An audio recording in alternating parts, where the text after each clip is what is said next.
So Sam Bankman-Fried, the now infamous owner or CEO of FTX, and we all know what happened with FTX.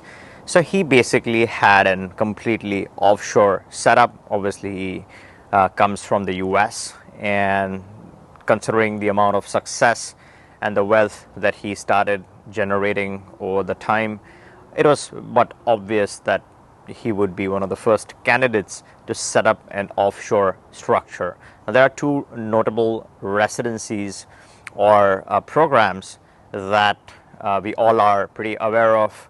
So he set shop in Bahamas. Now, why Bahamas? Well, Bahamas is the Dubai of, let's say, the Atlantic, right? So you have Dubai, which is in the Gulf. Some other people go there, especially people from the Asian side. They see Dubai as their zero tax hub, whereas on this side, closer to the US, Bahamas is a but obvious location for a lot of wealthy people to set shop. Panama for the mid-range, but if you're really elite and if you can afford, then Bahamas is that obvious location. He also interestingly had Turkey in the mix. So Bahamas and Turkey, he had a lot of assets. There's very recent fresh news that Turkish authorities got the news and they cracked down, and it's now a matter of full-blown investigation, properties being seized in Turkey. And as far as Bahamas is concerned, he set shop 100% operations from the Bahamas. Now, deep diving into his case, that's not the objective of what I'm going to discuss today. Today, I wanted to discuss the flexibility and the freedom that people seek from this offshore setup, and where one can easily go wrong, and where you need to be careful when you are setting up this type of a structure. But before we get started, if you're new to my channel, my name is Jay, and here we discuss investments that lead to residencies and citizenships. So if you haven't subscribed, take a moment and subscribe so you're always up to date on the latest and greatest regarding any news in the CBI and RBI world. All right, so the point is, when you set up an offshore structure, it comes with benefits. Some of the biggest benefits are the zero tax residency, right? That's a very attractive option. The second benefit that a lot of people seek is, to circumvent some rules and regulations in your home country, which is the wrong part. While you get the flexibility or the freedom from this offshore jurisdiction, you want to be very mindful, very careful with your home country expectations, requirements, laws, and all of that kind of good stuff. So when you get this flexibility that the offshore jurisdiction offers, the zero tax or whatever it is, you are compliant with what's needed outside of that. So I know a lot of people market Dubai quite a bit. Yes, it's all great.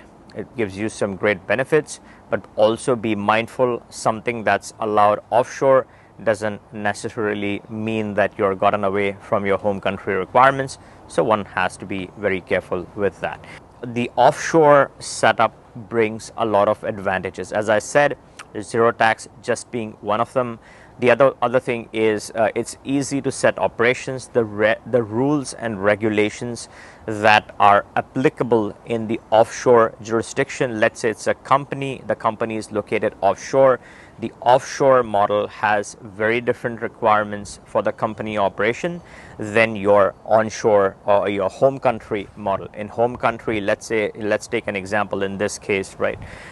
If the same setup were to have happened within the US, completely different set of requirements, regulations, and controls would have applied to this case, versus when you, let's say, go to a country like Bahamas, it's very different. It operates very different than the US. It provides a lot of incentives, a lot of flexibility. I'm not saying loopholes, but I'm going to say flexibility to doing business. It makes life much easier to do stuff.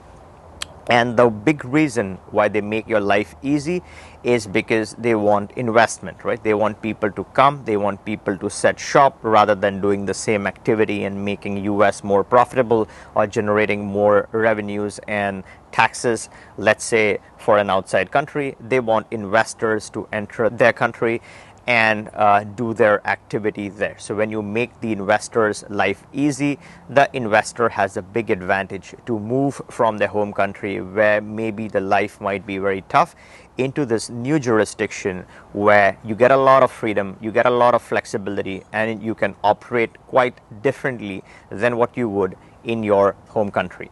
Now, when you get this flexibility, when you get this freedom, along with this, there comes greed. Now, a big disclaimer, we aren't discussing anything right or wrong in the Sam Bankman-Fried case. This case is subjected to heavy investigation both in the US and abroad. So we aren't going to talk about what's right, what's wrong in this specific case.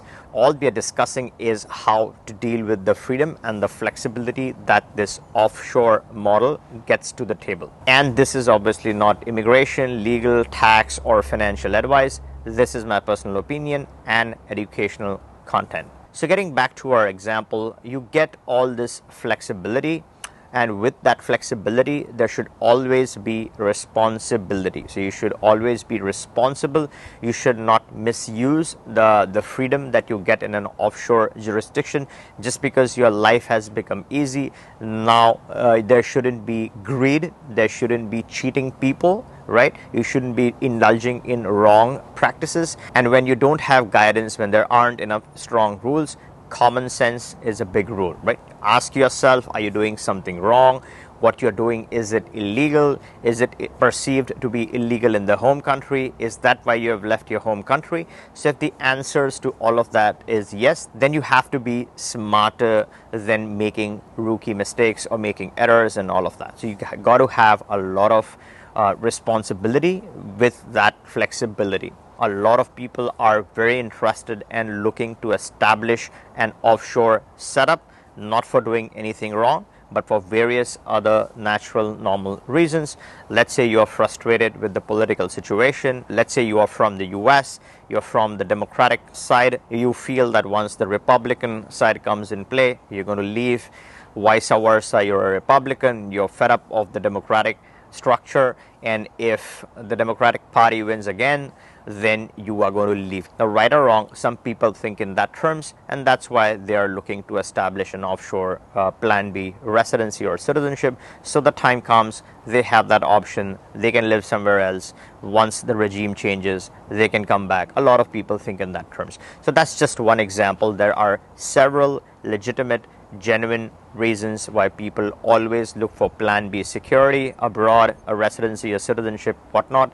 But when you establish this structure, the point being, one should never misuse the freedoms and the flexibilities and the perks that this structure adds to your life. Instead, use that to your advantage. Use that for growing even more. Use that for succeeding even further in life. I hope you liked this video. If you did, give me a thumbs up and see you in the next one.